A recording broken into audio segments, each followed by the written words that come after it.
How's everyone doing? B, how you doing today, man? How's it going? Man, I'm doing well, my man. It's been a busy week, a very productive week at that. I was just telling you that I've had a very long week to say the least, but it has been productive. I had last week, I was just slammed. As I said on the podcast, I wasn't feeling so great. I had to push through last week, but this weekend I got a big opportunity. I actually landed another international magazine cover.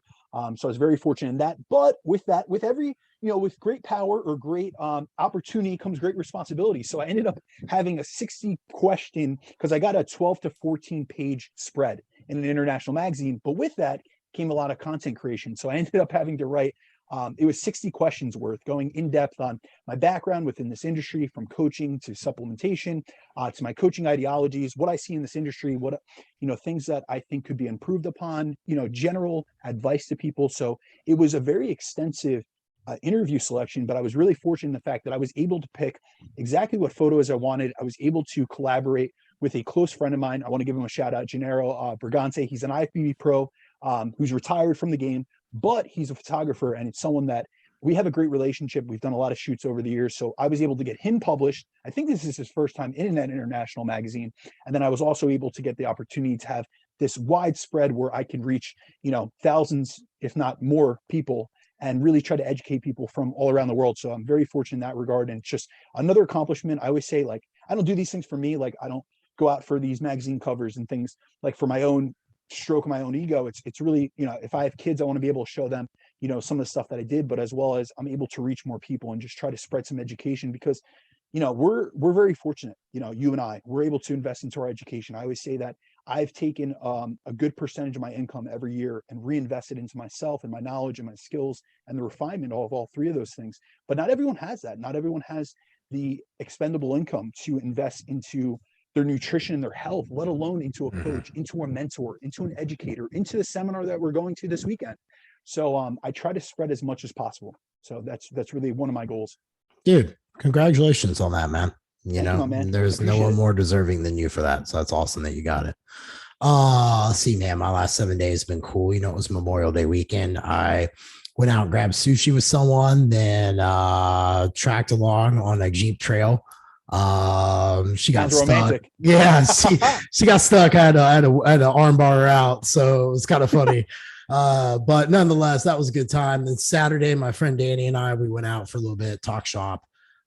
He's a builder here in Nashville, so we were going over like Iron House 2, and he helps me think about a lot of the scenarios, like 3 left, one left, first left turn, you got to be within, or 3 right turns. And this is how it is. And I'm like, it's a lot to take in. Cause this is the thing I tell everybody. I think the space has gotten full of shitty mentors. And what I mean by that is just like everybody's got a mentor for everything that they don't think. And I legitimately was able to go out with one of my buddies who's really good at what he does and think for 2 hours and have a great conversation over a couple of drinks, and just were able to refine and learn new things. And that's, as a business owner, what you should be doing is going out there and learning from people who are in other spaces, not just your own. And I think that, I think we've talked about this enough offline, but nonetheless, I was able to do that. And then yesterday I hung out my pool in my neighborhood, and that was really cool. I saw a bunch of drunk MILFs and DILFs and everything in between just hanging out while me and Keegan were there. I was like, oh, this is exciting. So not a bad little weekend, man. It was cool. Awesome, no complaints. We got the PEC 6 coming into Nashville this week. I'll see you. You're coming to stay with me tomorrow. Yes, sir, and I'm looking forward to it, my man. Yeah, man. You get to hang out and have dinner and all that stuff at the Casa, where we will be hanging out and have a lot of good conversations, I'm sure. But absolutely. Yeah, nonetheless, if you guys are listening, I know this comes out on Friday. If you want to get to Nashville on Saturday, be sure to let us know. Or even Friday night, the cornhole tournament. Yeah, I know. I'm going to smoke everybody of that. Nobody wants none of this smoke, but we'll see. But today we're going to have episode 8, and welcome back to the Chasing Clarity Health and Fitness podcast with myself, Jeff Black, Brandon DeCruz. I just like to sometimes mix up the intro sometimes because it keeps it fun for everybody. But today is episode 8. We're going to talk about how to increase your total daily energy expenditure, other known as TDEE, through NEAT, non-exercise adaptive thermogenesis, and physical activity. So we have a few main discussion points that we're going to talk about. But Brandon, before we get into the first topic, what would you like to say as like a background to this episode, to give like maybe a macro view, what you want to kind of talk about and where we're going to run with this? Absolutely. So if anyone has listened to, and I hope you guys do, if not, please go back to our previous episodes. Really, the intention of this podcast is to create a series for each different topic that we get a lot of questions about, and that there's a lot of myths, misconceptions, and misunderstandings within this space.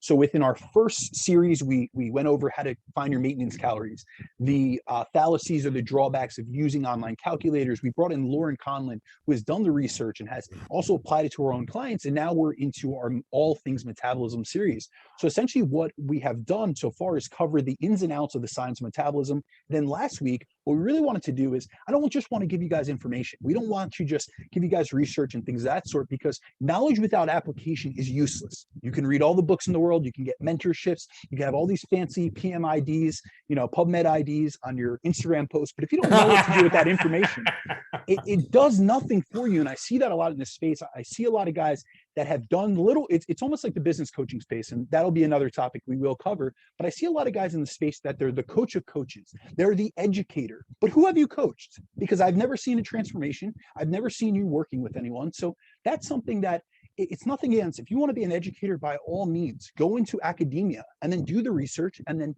be a scientific advisor, or be someone that is able to communicate science to laymen. But don't act like you are able to take someone and educate them and help them with their coaching if you haven't done that.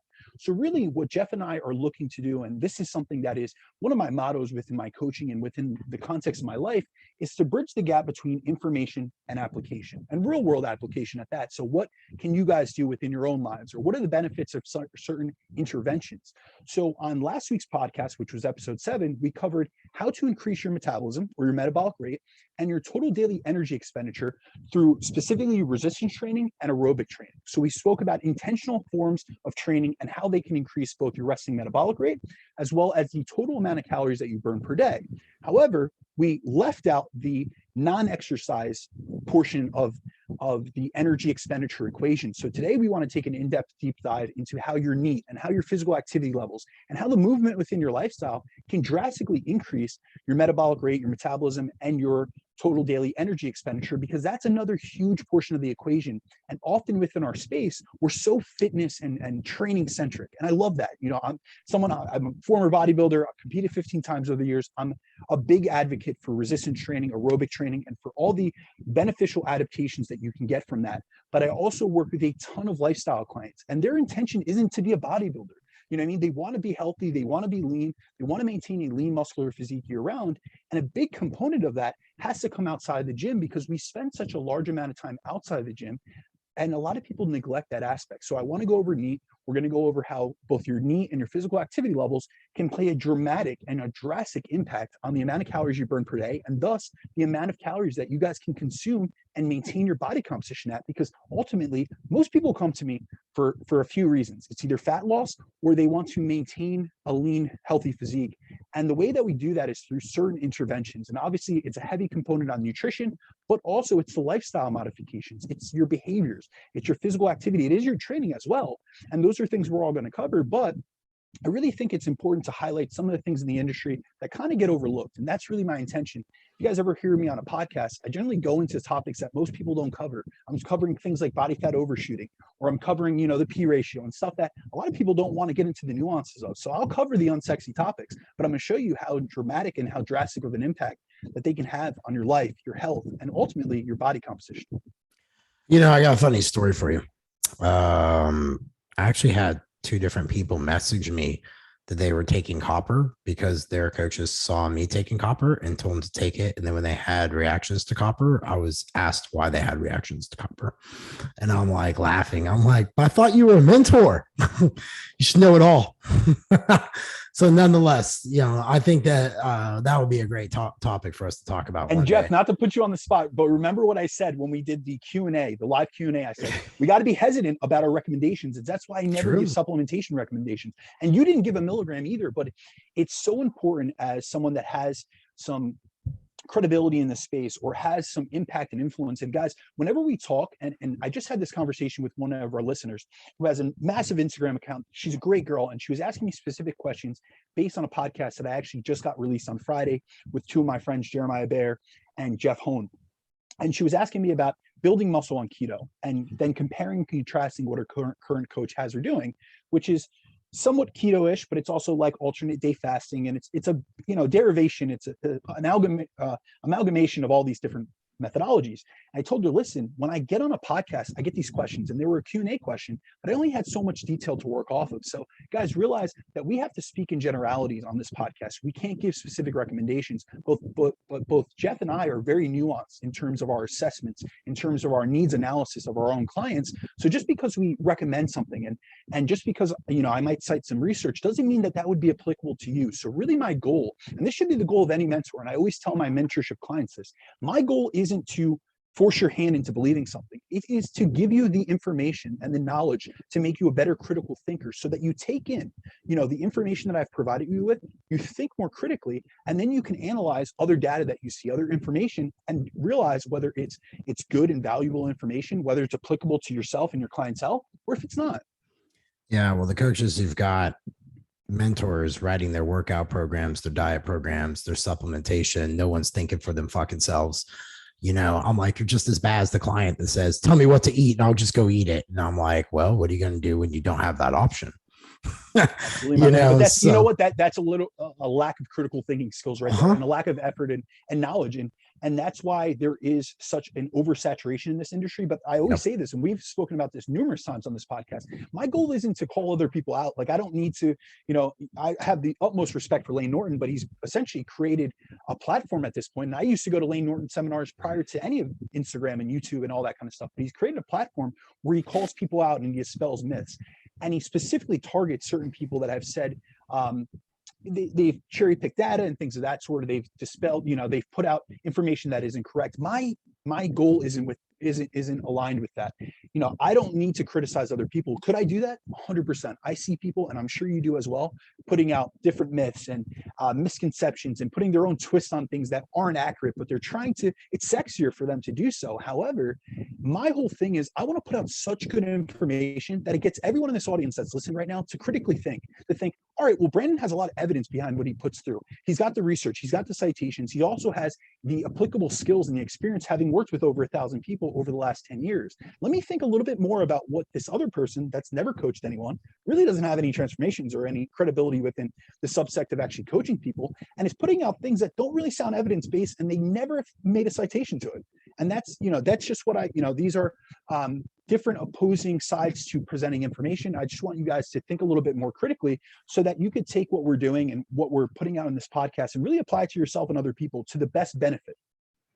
I agree with you 100%. And that's one big thing, like, to kick this thing off, topic number one that we're going to talk about is the importance of NEAT, non-exercise adaptive thermogenesis. So I want to give my background on this. I had Brandon on the Excellence Cartel, a different podcast that I'm on, about a year ago, when he was talking about the importance of G-Flux.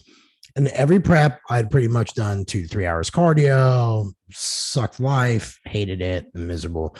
And he was talking about just do a bunch of steps. And I was like, all right, I'll just try this. So, because it's true, as you start dieting, what really happens the reason you need more cardio is you find yourself doing less and less in your day to day. And I would just start thinking, I was like, well, he's right. I would just lay around the couch, and maybe that's for some people, but that really wasn't for me, because it would lead me to feel really guilty about like things I wasn't doing in my day. And I didn't feel like I was going as hard or as suffering as I should. But last year I decided to take a different approach and do a bunch of steps and really focus on my non-exercise adaptive thermogenesis. And by far, it was the most mentally healthy prep that I had ever done.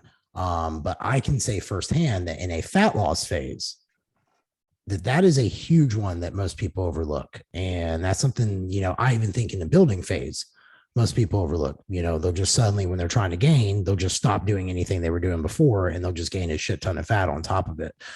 So you kind of have like this live by the sword, die by the sword that NEAT kind of is, but it's a very important topic and it's not really talked about a lot. So Brandon, like, what is like the research and everything say on that? Because we as coaches know, hey, get your clients active, get them moving, getting cleaning around the house, getting them mow the lawn, getting them to do all these things. It's great. But a lot of people don't know why it's important and why they should keep up with it over and over and over and actually integrate it into their lifestyle. Absolutely. So just for some background, for those that aren't familiar with NEAT or non-exercise activity thermogenesis, this refers to all the forms of physical activity expenditure you engage in every day besides your formal exercise or training sessions. So this is going to include activities of daily living like walking around your house or to your car, movement you do at work, fidgeting, and even like maintaining your posture and just standing up. And NEAT is one of the number one components that can either make or break your ability to reach your physique goals, especially if your goal is to get lean and stay lean. So, like Jeff mentioned, there's an inherent issue we encounter when dieting, and it's that the amount of calories we're taking in goes down, or as the amount of calories we're taking in goes down to get leaner, it affects the amount of calories going out through energy expenditure. So essentially what ends up happening, and this is something I covered in depth on the Excellence Cartel actually 2 years ago, was metabolic adaptation. And so what ends up happening is we become what we feed our bodies, both in terms of the food quality, but also the food quantity. So by eating less, our bodies naturally downregulate the amount of movement and activity we do, especially in terms of our NEAT. And this is something that's often overlooked in a fat loss phase, as much of our NEAT is comprised of unconscious things we do throughout the course of the day, such as what I'm doing right now, which is talking with my hands and fidgeting. But this downregulation in NEAT that occurs during a dieting phase can dramatically lower the amount of calories we burn per day by anywhere between 200 to 500 calories per day in the research, which can significantly limit the amount of fat we burn and the progress we can make. So when it comes to energy expenditure, NEAT and the total amount of physical activity you do are really the most overlooked levers we can pull to increase our total daily energy expenditure, which is why we wanted to focus today on this topic specifically. Yeah, so I have a question I wanted to base on that with you. When you're talking to your competitor, let's separate this out a little bit, okay? We got 3 little buckets. Let's drop them in. Bucket 1, the importance of NEAT to competitors. Bucket 2, the importance of NEAT to clients, lifestyle. Bucket 3, the importance of NEAT to coaches that you mentor. Okay, so in bucket 1, talking about competitors, we have to realize that, like I just cited, we have research from Leibel and Rosenbaum that shows that NEAT down regulations can account for anywhere between 200 to 500 calories per day. So think about it. If you had a 500 calorie deficit, that just got erased, because let's think about different components of adaptive thermogenesis or metabolic adaptation. If you put yourself in a 500 calorie deficit, you don't just lose from your NEAT. You don't just lose from your BMR. You don't just lose from your EAT or exercise activity thermogenesis, you also lose from the thermic effect of feeding. So if you turn down the amount of calories, or you decrease the amount of calories you're taking in by 500 calories, you lose 10% of that. So 50 calories off the bat. So you went from a 500 calorie deficit on day 1 to a 450 calorie deficit. But now if you've downregulated your energy expenditure by 500 calories due to NEAT, you're essentially at maintenance or even in a surplus. And so with competitors, it's even more important in terms of their downregulations in NEAT, because we're getting to a much lower level of body fat. So what you have to realize is, in the research, whether it be by Martins or it be by Leibel or it be by Rosenbaum, and all these prominent researchers that have looked at the consequences of dieting in terms of the downregulations in metabolism or total daily energy expenditure, this was done on, overweight or normal weight populations. It wasn't done on, people getting stage lean. And we see the most decreases in energy expenditure from bodybuilding case studies, of which we only have a few. So we only have a small sect, but there is different studies that have looked at, bodybuilding case studies. And we see in certain ones, I remember there was one back in like 2012, 2013. I wanted to say it was Purdue, but I might be mistaken on this off the top of my head. And so it's been a long time since I've reviewed this one specifically, but essentially he went from eating 4,000 calories in the off season. That was his maintenance calories. That was his total daily energy expenditure, a little bit over 4,000. And by the end of his contest prep, he was down to 1,800 calories as a total daily energy expenditure. So that was his maintenance calories, Jeff. It got cut more than in half. So in order to maintain a deficit, he had to actually go below that 1,800 calories. And that's from decreases in his BMR. Here's the thing though, his metabolic rate didn't drop that much because he maintained the majority of his muscle mass. And muscle is the prime determining factor that is related to your metabolic rate. So maintaining more muscle tissue during a deficit is vital to maintaining that basal metabolic rate. However, there was massive reductions in his non-exercise activity thermogenesis, because especially when you get really lean, you suffer from what's called mitochondrial efficiency. So it sounds good because you're like, oh, my mitochondria just became more efficient. But essentially what happens with that is that for every movement we do, every muscular contraction we make in the gym, so every lift that you make in the gym, or every step that you take, your body is more efficient at utilizing energy. So you burn less calories per movement.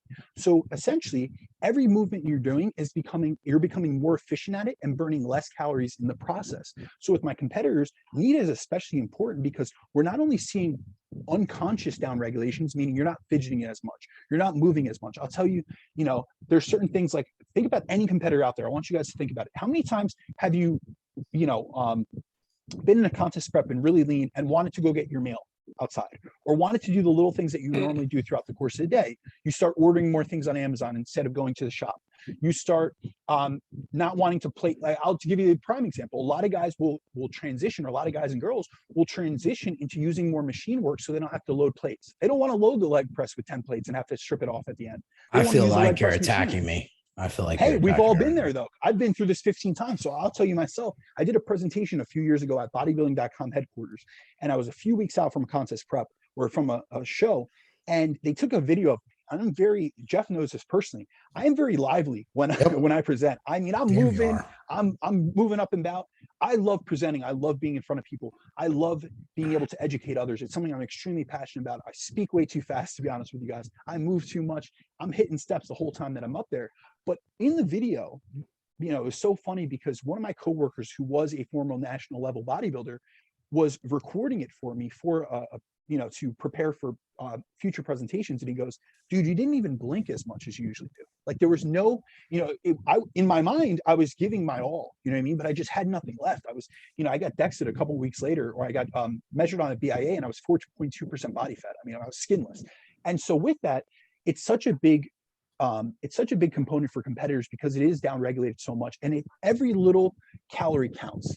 Yes, I'll tell you guys that every calorie you put in your mouth counts during a prep, and every calorie that you can expend counts. Now, when it comes to lifestyle clients, this is an easy win. This is an easy lever that we can pull. I always say that this is the low-hanging fruit, going on some extra steps, incorporating a 10-minute walk after a meal. There's so many expenditure benefits, but also metabolic benefits that come along with increasing your movement. And it's something that there's a lot of people that come to me that they only have a small amount of time that they can spend in the gym, maybe 45 minutes 4 times a week. So it's a very small portion of their day that they're actually spending training. Whereas there's so many other hours where I could just get them to stand instead of sit, or to go on a walk for a call instead of, sitting down and being at a desk all day. And it's good for your posture. It's good for, mobility. It's great for, energy expenditure, metabolic flexibility. There's so many added benefits to this besides just the calorie expenditure component of NEAT. Now, when it comes down to my mentors, or my mentees rather, I really express to them the importance of NEAT because it is something that I see so many other coaches, overlooking. A lot of times within our industry, we only focus on certain vectors. So it's only about nutrition. And it's not even about nutrition, because nutrition, we've taken out the nutrients out of nutrition. We just look at macros. We look at food by numbers. And a lot of coaches, that's true, honestly, don't know anything about food quality. They know nothing about micronutrition. They know numbers, and that's great. You guys have your spreadsheets and your little algorithms, and that's all well and good, but you really don't know about the complexity of food, essential fatty acids, different micronutrient values, energy density, all these different things. And that's what's really holding back a lot of your clients. So besides the food quality aspect and looking at hyperpalatability and food processing and the different thermic effects of feeding that come along with different processing, and factoring components, I'm looking at what else can I do with my mentees and teach them about that they're not going to learn in their normal precision nutrition class or their normal certifications that only cover the big rocks and macros and calories. And those are great from a fundamental aspect, for a foundational aspect, but you're going to encounter people that don't fit the generic templates that you usually get taught. So this is where utilizing something like increasing NEAT, or actually just tracking NEAT, and as an awareness tool, can help them increase the results that they get from their clientele. I agree with you 100%. I think that most people we have the next question being the significant impact that NEAT plays in energy expenditure. And I'm kind of like, well, if you're not active, it's going to be a lot harder for you to get where you want. And I don't think a lot of people really do that. So, you see this a lot of time, especially like I'll get this at my gym. I have a lot of people come up to me like, hey, what's the one thing I do to start losing weight? I'm like, move every day. And they're like, so well, simple. What do you mean move every day? I'm like, just walk, just get a Fitbit, make sure your steps are up, keep your phone on you, stuff like that. And then they'll usually come back a few days later, like, man, I didn't realize how lazy I was. I'm like, it's not that you were lazy. It's You just just weren't that aware. you just weren't aware, and you're right. And this is where it gets really, really hard. A lot of people like their social life, but they don't do the physical activity to like the social life. Like, you have a 140-pound female. She's 5'4". She likes to go out and have 2 glasses of wine and a meal once a week. I'm like, well, that's like 2,000 calories. You just dive bombed yourself back out the other way. And if you didn't even do any steps that day or anything else and take care of yourself, you just really put yourself behind an 8 ball. So what you really see is most people, they don't understand the significant impact of NEAT because they're just not aware. What do you think as regards to that, Brandon? Like, what are some hangups for some people on this question? Where do you really kind of like point to in the literature to kind of help people out and so forth? Because I just simply say, hey, the Biggest Loser was right to some degree. Get people moving, it'll cause some weight loss, but to the effects that they did, it was extremely obscene, but nonetheless, it made people inspired to move. So I wanted to kind of get your take on that. Yeah, so I really see that a lot of people overlook this because they don't look into literature and they don't actually know or have the knowledge behind it. And here's the thing, you don't know what you don't know. So if you're not aware that something's important, you're probably not going to focus on it. You're going to check off your boxes, you're going to hit your macros, you're going to nail your sets and reps. And once you get out of the gym, your activity for the day is done. And that's what I see a lot of people doing. And that's one of the roadblocks, especially when it comes to fat loss, because a lot of people engage in compensatory behaviors, meaning that they train really hard in the gym, they might do a HIIT class, or they do some HIIT cardio, or they do an intense training session and they sit and eat more. You know what I mean? They come home and instead of moving more and being able to eat more as a result, they're eating more just in a compensatory manner because they just blew themselves out. And they're also sitting more and compensating more. So what we have to realize is our physical activity expenditure, which is made up of both our NEAT and our EAT, accounts for an average of 30% of the calories you burn per day, each and every day. And that percentage can actually increase to 50% in highly active individuals. And the thing is, many think that their workouts comprise the largest portion of their physical activity energy expenditure. This is a misconception I have so many people come to me with. Oh, I burn a ton of calories, during my workout. My Apple Watch says I burn 1,000 calories. Here's the thing, guys. Honestly, that's immensely falsified. However, our exercise activity thermogenesis, which is the amount of energy or amount of calories you expend during a training session, only accounts for about 5% of the calories you burn per day on average, whereas 25% of the calories you burn per day comes from your NEAT. And often when I talk to clients about this fact, they find it hard to believe that their activities of daily living, like the walking around, hitting of steps, doing chores around the house, standing instead of sitting, and doing just normal daily activities can burn that many calories. But honestly, if you look at it, most of us are probably training intensely for maybe an hour, 4 to 6 times per week. So to say on average, we're in the gym actually training for, let's say, an hour a day at most, well, we got to think about it logically, guys. There's another 23 hours of the day that you could be actually burning calories and expending energy, which is why our NEAT accounts for so much more than our total daily energy expenditure than our actual resistance training sessions do. I don't disagree with you. I have a question for you. What do you tell people who they have a job? You have this with competitors too. So it really doesn't matter because gym pop people and competitors have the same jobs, use different goals. What do you do for them, Brandon? What do you recommend if they're sitting at their desk and there legitimately is no way they can stop sitting at that desk for 8 or 9 hours straight? They're in back-to-back meetings. Are you recommending like a treadmill underneath the table or underneath their desk? Are you recommending that like pedal bike? What are you kind of thinking to help them kind of unstick? Man, I've done every modality that you could think of. I've gotten a treadmill desk myself. I have certain clients that utilize it as well. But even for those that can't do that, say that they're not working at home like many of us are fortunate enough to, and say that they're actually at a physical office. What I tell them to do is every hour on the hour, take a 5-minute break. Think about it. People take smoke breaks. People take snack breaks. So what I like to incorporate is something called exercise snacks, which is essentially we're microdosing activity and movement throughout the course of the day. So instead of taking a snack and actually going to the vending machine and getting some hyperpalatable food item that's increasing your calorie intake, let's go instead and go for a walk around the building. Let's go to the furthest bathroom. If you feel awkward, no one feels awkward about going to take a smoke break, going outside. So if you feel uncomfortable within your office, there is no one. And I've worked for very large corporations, guys. Keep in mind, I was a national sales director for a vast majority of my adulthood. And so I've worked in big offices where I was unable to do any exercise or whatever it may be. So I would walk to the furthest bathroom. Sometimes I would do push-ups in another room. You know what I mean? Just little things to break up. And honestly, honestly, it not only helps from an energy expenditure component, but it also helps from a cognition perspective, because just movement, simple movement, Yep. is going to increase brain-derived neurotrophic factor, which is going to help your cognition, your focus, your attention. And just that little burst of activity, that 5 minutes of getting up, getting some blood flow, getting some activity of your neurons, is going to be able to make you more productive throughout the course of your day. Yeah. Steve Jobs used to do all his meetings by walking. And there's As a random very fact. successful, many researchers actually do that. And one of the leading researchers for NEAT used to do what's called walk and talk meetings. So he would actually take, and they had, in one of the studies, it was in the early 2000s, they actually showed you guys can't see it now, I'm kind of drawing it with my hands, but they showed the outline of the research office that he worked at. And he would have people, it was almost like a mini track that they would walk around, and they would do the data analysis on studies while walking and talking, because they saw that it increased their cognition and their ability to retain and also deliver more information. My favorite philosopher, Nietzsche's, was big on walking to be able to get his thoughts. I can say this: anytime I do a sales call, I take a walk. Anytime I do a meeting, I take a walk. I think it's really good. I incorporate that every single day. Many of the times that I'm reading studies, it's on a treadmill. Many of the times that I'm writing content, I'm on a walk.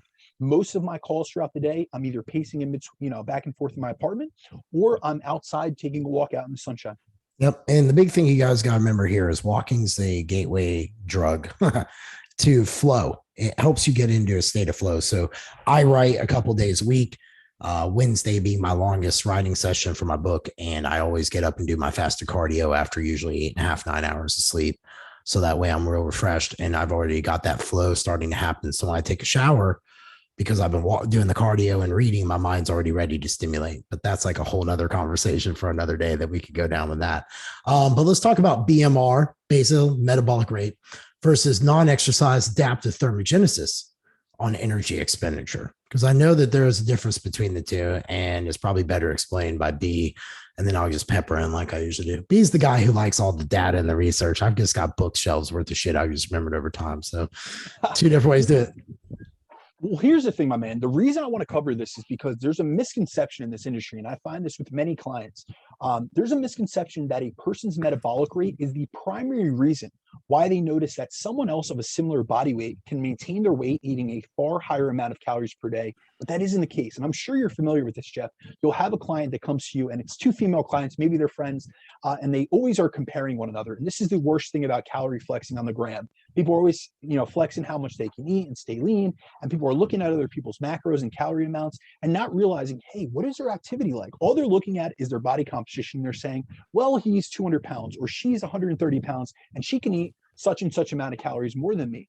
And this becomes, this self-limiting belief that the reason why someone else can eat more than you is because they have a faster metabolism than you, or that you have a slow metabolism. And then you're having like this placebo or nocebo effect where you think that there's something wrong with you and that you're damaged. But honestly, if we look into the literature, and if anyone would be extensive enough to do so, they'd see that's not the case. So that's why I'm here. I'm the research guy. So a study conducted by the University of Vermont showed that most people's basal metabolic rates are within 5 to 8% of the population average, meaning most of us have an average metabolic rate that may only differ by a few percentages from someone else of our same weight and body composition. So the reason one person can either eat more than another and maintain their body composition, or can diet and get lean on higher calories than another person, isn't due to their metabolic rate at all. It's due to their need. And this is because the most drastic difference we see in the total amount of calories one person burns as compared to another isn't due to their differences in basal metabolic rate, but due to their differences in their physical activity levels. And here's the thing, guys, the amount of calories two people can burn just from meat can differ by up to 2,000 calories per day between individuals of the same weight, body fat, and body composition. And this has been specifically seen in research. And how they did this was they compared the amount of calories an individual burned per day during their occupational need. So during the course of their workday, how much were they burning? And they had these people in labs and they were closely tracking expenditures, so it was very accurate to do so. And in one study, they compared people doing different occupations and saw that those who were chair-bound for the entire workday burned 300 calories per day in meat. Whereas those who did a standing work, like in this case, it was actually a shop clerk, they burned 1,400 calories per day. So just from the act of standing and engaging in movement and grabbing things, they were able to burn 1,100 more calories more than the sedentary individual. But here's the thing.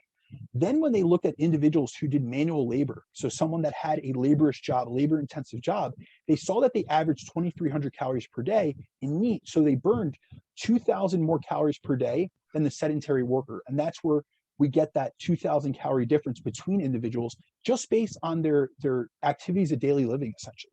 So you have to realize that what you do throughout the course of the day really can add up, because even what you're doing at work, like I've worked with guys that are masonry, do masonry, or that they do construction. These guys can eat for days and stay extremely lean. And a lot of people, if they just looked at what they did on the weekend. So for instance, if you just saw them at the beach, one of my friends, he owns a mason company, and everyone used to look at him on the beach. He went to the gym, he was a muscular individual, but everyone used to be like, how can he eat like this? He'd be, there's a chain over here called Wawa that's like I don't know if you guys have them in Tennessee, but it's popular for hoagies and subs and things of that sort. And he would get like 2 or 3 foot longs, and people would look at him and be like, how is this guy so lean and ripped eating like this? He must have a crazy metabolic rate. But I ended up coaching him at one time, and I realized that he was averaging 23,000 steps per day with 0 cardio. So imagine that. It was his average daily expenditure. He was going up ladders, down ladders. He was working on roofs. He was carrying big things of bricks and bricklaying and things of that sort. So he was burning calories all day. So he needed, actually, when I worked out his calories during a diet, his first initial adjustment was from around 4,800 calories to 4,300 calories. And he was losing body fat and body weight at 4,300 calories per day. Horrible problem to have. I wouldn't want to eat that much food to keep up with that shit. It's an expense, to say the least. I know. I already know what it's like to do. I'd lose on 3,000 calories. So, I already know what it's like. I can only imagine. It was a job. It was a job in and of itself.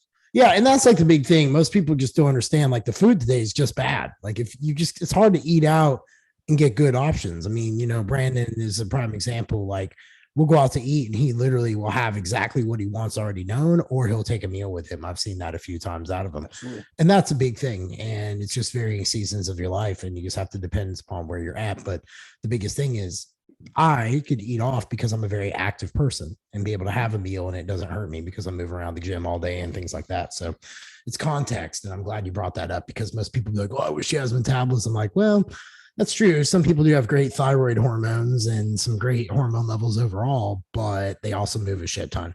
Yeah, it's still only a discrepancy, guys. Even if you look at the literature from like people with what's considered faster metabolisms versus those at the slower or at the lower end, when we're looking at the deviation between two people, it's only within like 200 calories for like a 180-pound individual. So it's really not that drastic. It's 50 more grams of carbs. It isn't this drastic increase. But when you see someone that can maintain their body weight on 2,000 calories more per day, it's not because their metabolic rate's that much faster than you. It's because they're that much more active than you.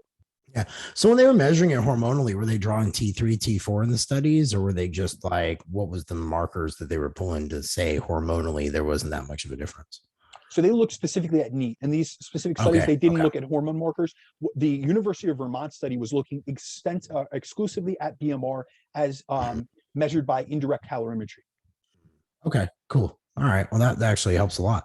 Now, number 4, the variability of NEAT between individuals and the differences in NEAT between lean and obese individuals. Now, this one is quite a bit. I will say this. I've been training gym pop people for a long time. And when you have obese people, and these are people who are overweight, which is like 8 out of 10 people, you're walking through a grocery store in your mall. So next time you're in the grocery store and you're walking around the aisles, like you're thinking those people are overweight and obese. Most of those people can actually stand to do a lot of things up front, and they can take a lot of cardio. They can take a lot of weight training. They can take a lot of things because they haven't been doing it for a while, but then eventually it gets to a slippery slope and you got to go another way. But I think that when you have a lean individual, in my opinion, from working with them, you have to like plan a better mode of attack than if you just have an obese person, because the obese person, you could paint that brush messy all over a canvas and be able to get results. But with a neat person, or a lean person, it's a little bit harder because they can get grinded up to dust a little bit quicker. But B, I want to hear your take on that a little bit. All right. So what I want to do is I want to go through some of the data on differences in NEAT so people see the biggest discrepancies and what's really accounting for energy expenditure, because that's really the intention of this specific podcast, is to show you guys why you should increase NEAT, or why you should include physical activity and the benefits of doing so. So we have data that compares people who sit and don't move throughout the course of their day and those who sit but fidget throughout the day. So only the independent variable here is just fidgeting, just being active. Like I'm sitting right now because I'm on a podcast with Jeff and I don't want to be moving around and distracting him and getting my headphones getting plugged out because I move so much. But when we look at just individuals that just fidget a little bit more, the difference in calories burned per hour for those who fidget as compared to those who are sedentary and inactive is about a 30 calorie per hour difference. Now, this might not sound like a lot, but if you think about it, over the different, about that difference over the course of a standard 8-hour workday in an office, it's that's 240 calories. 240 calories. Over 5 days is over 1,000 calories. So absolutely, my man. So think about that. That is 240 calories is a decent low intensity, steady state cardio session right then and there. And all you did was fidget a little bit more. But here's the thing. You have to think about the compounding effect over time that adds up to a large discrepancy in the total calories burned over time. And keep in mind, most of these differences have been noted in the confines of a lab.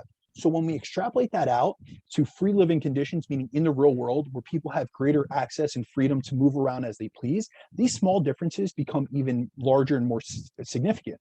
But we also have research done in labs where, for instance, we have, one of my favorite researchers is this guy named Eric Ravison, and he's done multiple studies on meat, on overfeeding. He's an obesity researcher, but what he did was he looked at the differences in the amount of calories burned from meat between individuals when they were placed in a respiratory chamber. And what that is essentially, it's a small one-room flat. Essentially, it looks like a mini apartment if you actually look at the pictures in the study.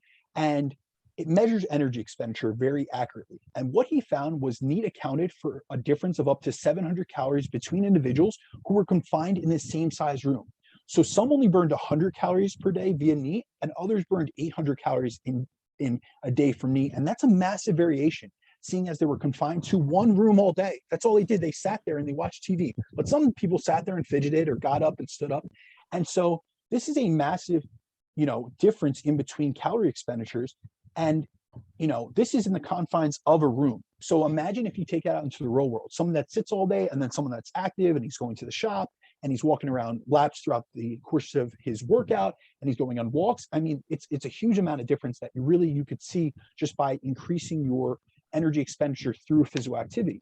Now, when we look at differences in NEAT between those who are lean and those who have obesity, we see massive differences in NEAT and the energy expenditure between individuals.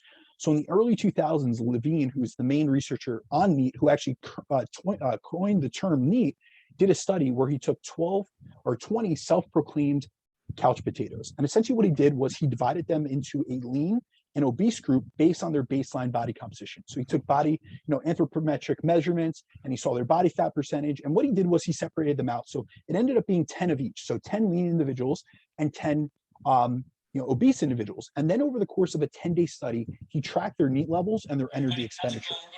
Now, this was not an exercise intervention study. So they had them go about their normal days in their usual fashion and realized that these were people that said, hey, I'm really sedentary. They literally said, I'm a couch potato. But what he was able to see was that, although both groups were fairly sedentary, those in the obese group sat for an average of almost 2.5 hours more per day than the lean individuals. So they were far more sedentary. And as a result of sitting less, those in the lean group burned an average of 350 calories more per day than the obese individuals. And this is an example of the fact that the reason many don't get the results that they want in terms of getting lean and staying lean is not due to their genetics and not due to having a slow or fast metabolism, as those in the obese group, when they actually got measured, they actually had a higher resting metabolic rate because they had more tissue than lean individuals. However, it was their lack of activity and low NEAT, which resulted in why they weren't burning as many calories per day and were more predisposed to that weight gain and to being in that obese group. So we really see that it's not your genes. And this is a big thing. There's many misconceptions about, hey, I have a slow metabolism or it's my genes. And speaking of genes, just on a random side tangent, this is something I find a lot of people confused about. And Jeff, I'm sure you could say the same thing.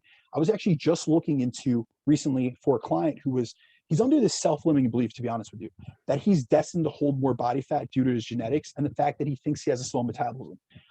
So I started looking into like the genes behind obesity and how much of a percentage that accounts for. And here's the thing, guys, like your genes will influence your body weight, but they aren't fatalistic and deterministic. So it doesn't determine like what your body composition is going to be. It's a small percentage. And Jeff, I know you're really into different testing and stuff. Have you ever looked into gene testing, or are you familiar with the FTO gene? I am not, but I actually am into, I've had my 23andMe done, and I've had Dr. J look over some of my stuff and things like that, but I'm not that specific gene. I am not aware of. Okay, so essentially the FTO gene is it's called the fat mass and obesity associated protein gene. And essentially what this is, it's the gene that is most highly associated with obesity, and it has the strongest individual physiological effect on one's BMI. Is it for white or brown adipose tissue? It would most likely be white adipose tissue, but I'm honestly not sure. Okay, I didn't know if they talked about that. No, when I looked into research on this, it wouldn't be. But we have to think about the fact that brown adipose tissue in humans, in adult humans, is a very small percentage. We only see that in cold thermogenesis. Like if you went into like a cryo chamber or something like that, it would be over extended periods of time. We actually see the highest amount. What Jeff's referring to is BAT, or brown adipose tissue. It's the most thermogenic tissue that we have, but it's only really reflective in like babies. We have it as a baby because it's a shivering mechanism to be able to increase thermogenesis, but we really don't see that once we get older.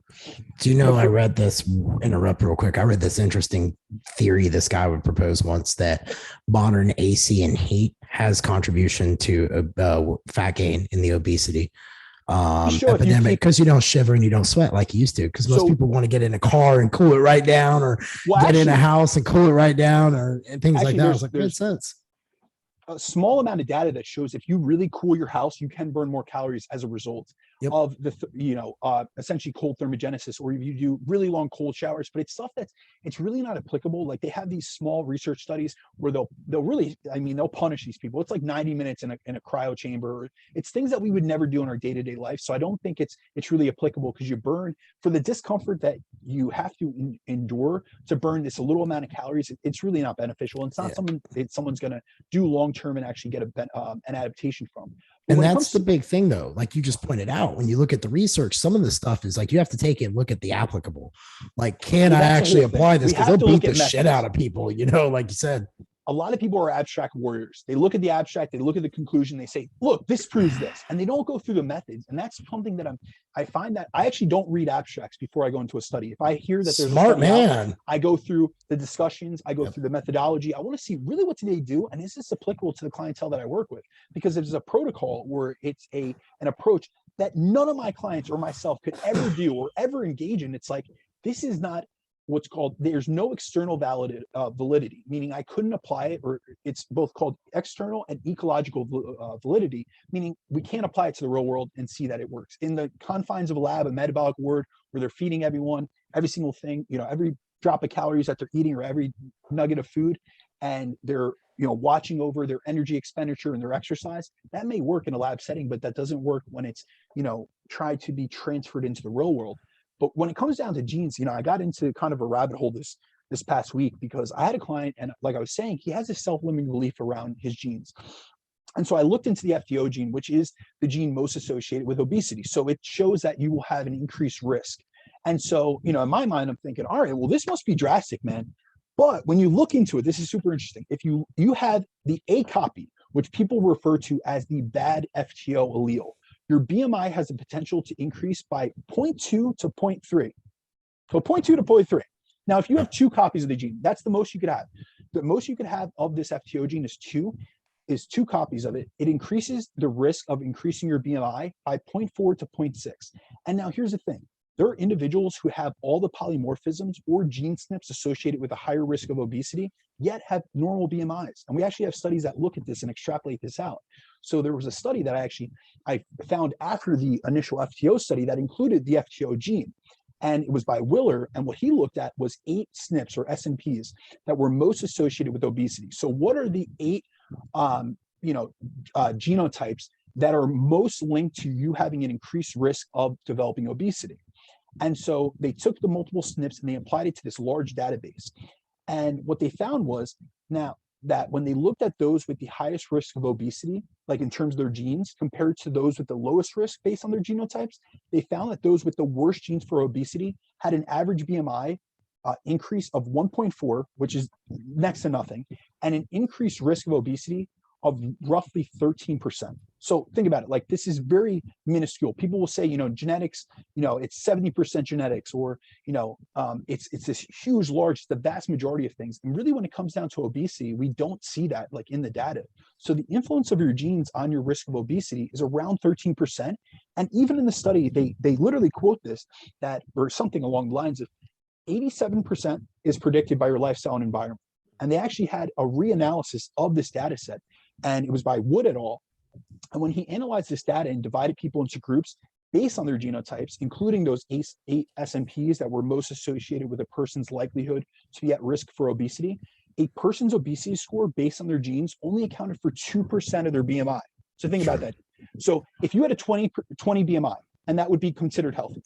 So if you had a 20, your increased risk, if you had all the worst genes for obesity, you'd have a 20.4 BMI. Negligent. You know what I mean? But people put so much on this. And really why I want to get this out, is guys, realize that for most people, it's not their genetics that are driving their inability to maintain a lean, healthy, body composition. It isn't your genetics. It isn't your metabolism. The most important factors are your lifestyle and your environmental inputs. It's your movement. It's your training. This is going to help with your metabolic rate and total daily energy expenditure, along with your appetite regulation. It's your diet quality. It's your attitude. It's your environment. It's your attitude. It's your mindset.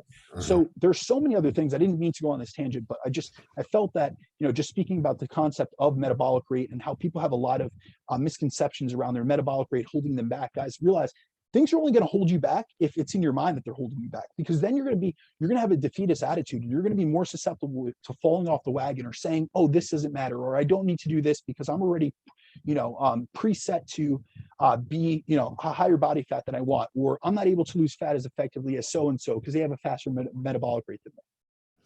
Yeah, no, I'm glad you clarified that, because the gene argument really is the weak one.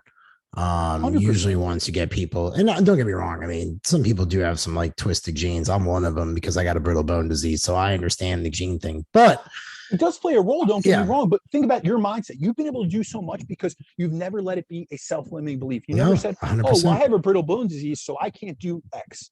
No, hell yeah, I'm going to try my best. And if I can't do it, oh, well, but I at least gave my all. A lot of people, they don't even get to the starting line, let alone the finish line, because they're saying they have a slow metabolic rate, or they have bad genetics for this or that.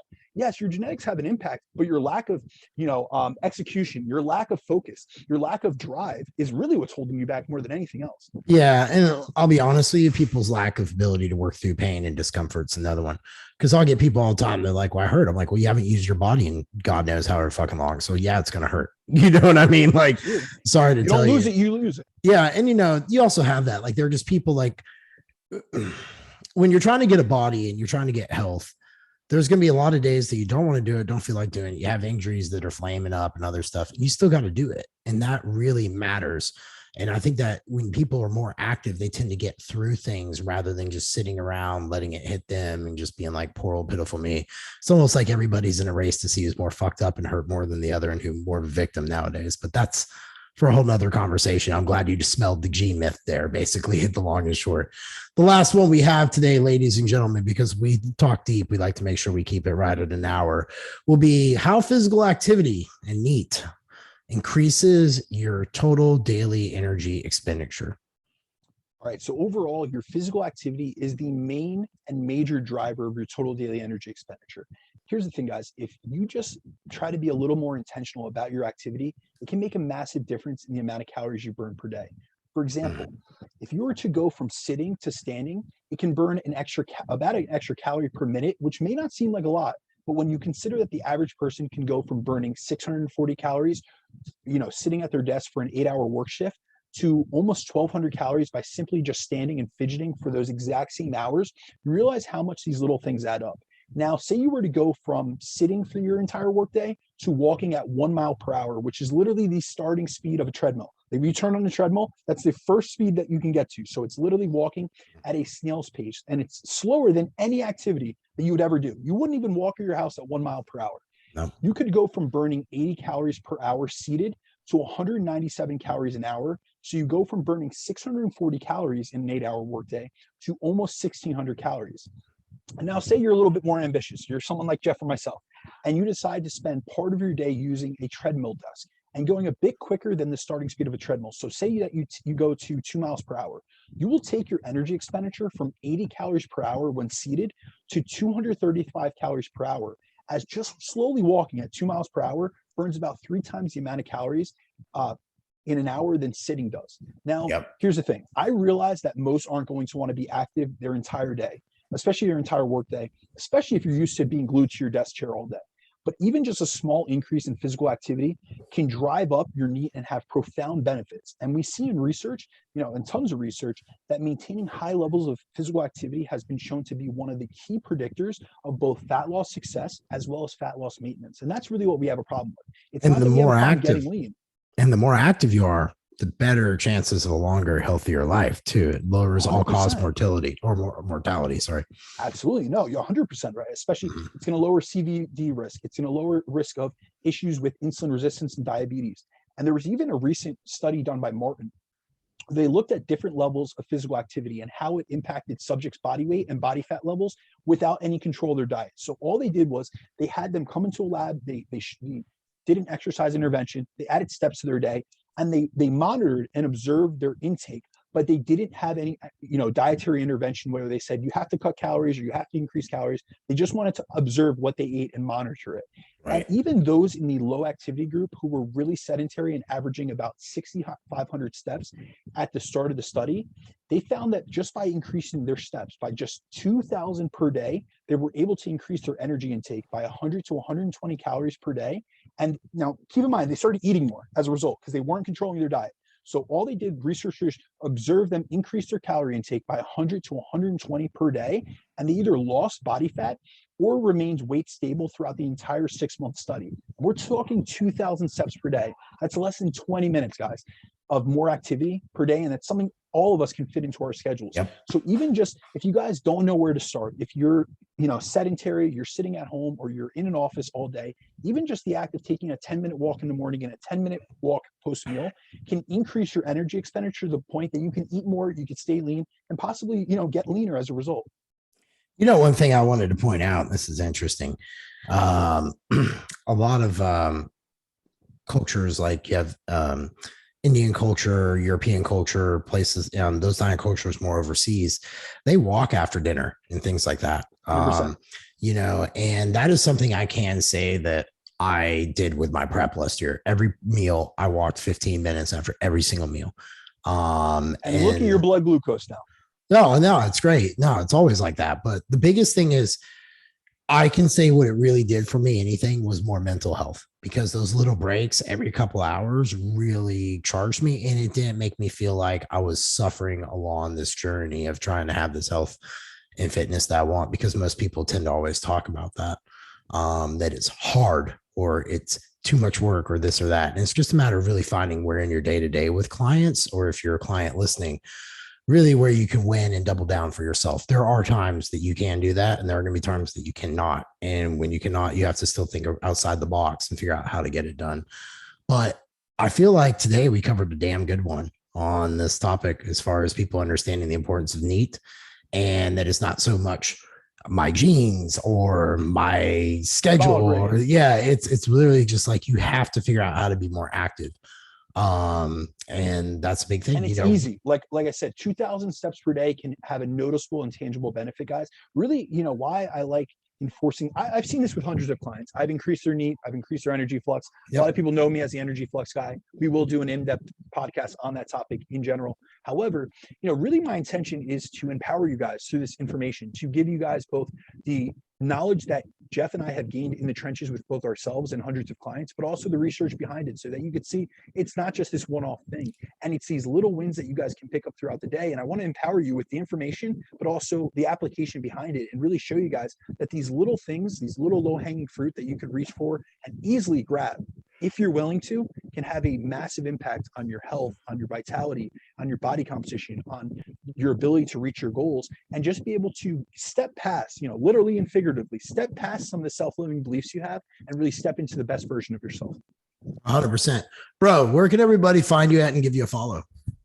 Guys, feel free to reach out to me at BrandonDeCruz_ on Instagram, or on my email, which I am glued to at all times of the day.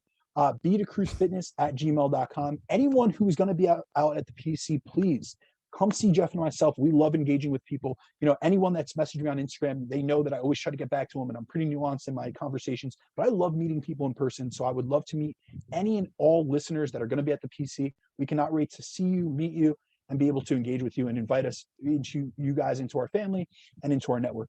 Yeah, man, dude, that's a big thing. Like a lot of people who are coming are people who've been to our PECs before. If you guys are ever on the fence about it, I promise you it's worth the education. And if it's not, then I'll personally refund your ticket since I'm one of the guys who helped create it. So I have that much kind of balls I'm willing to put out there to be vice. You got the power. I got the power. But if you guys are looking to give me a follow, I'm Jeff Unbreakable Black on IG.